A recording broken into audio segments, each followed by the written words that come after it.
Hello and welcome to 5-Minute Math. Today we are looking at the Algebra 1 concept of writing systems of equations. This is standard A.2I in the great state of Texas, and we are using item number 48 of the 2017 released STAAR test. If you haven't done so already, please go ahead and take a moment to pause the video, work this problem out on your own, unpause it, and we will look at our answers together. So we've got two lines here.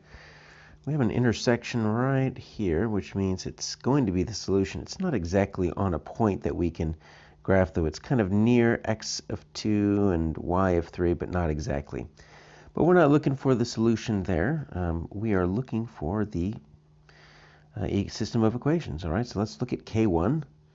Right, and so when in doubt, we're always going to look for some intercepts. So I see that we've got a y-intercept of -2, so that's helpful. Our x-intercept is not exact, so we're going to find another point that looks like it's going to be right on the line there, and it looks like we've got it kind of 1, 1.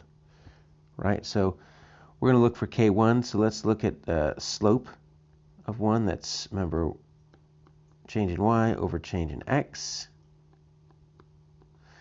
And so let's label this x1, y1, x2, y2. And so we've got -2 minus 1, and then we get 0 minus 1. All right, so -2 minus 1 is going to be -3. And then I've got 0 minus 1 is -1, so that's just going to end up being a +3. All right, so it goes up 3 over 1. That makes sense. And so this K1 is going to be y equals 3x. Then I already have a -2 as my y-intercept.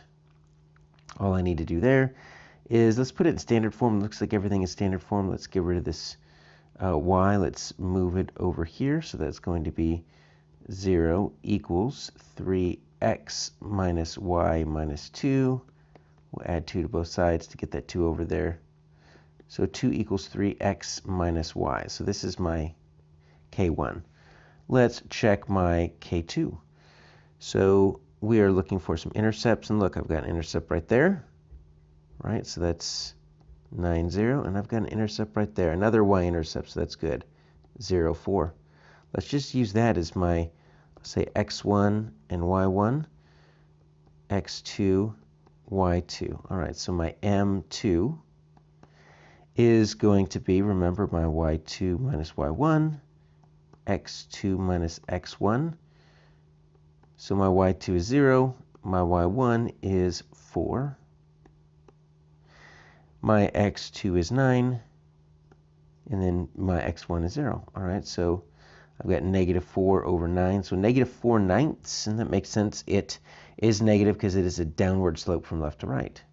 All right, so now my K2 is going to be y equals, here's my slope, right, -4/9 x, and I already have my y-intercept.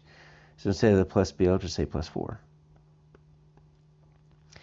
And then we'll do that same thing, right? Let's go ahead and get x over on the left, and since it's negative, we can just add.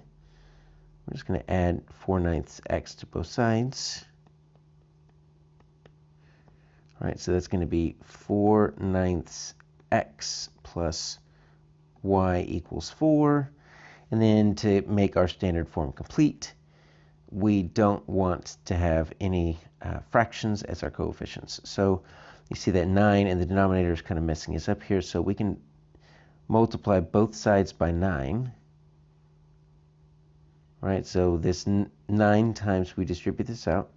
9 times 4/9, well, the 9 and the 9 are going to cancel out. It's going to end up being 36 over 9, or you could just cancel them both out. So that's going to end up being 4x, and then plus the 9y. And then I've got my 36 on the other side. All right, so here is my equation for K2. Here's my equation for K1. I've got that K1 kind of written backwards, but we could flip that around. So let's see what we've got here. It looks like our answer is going to be F.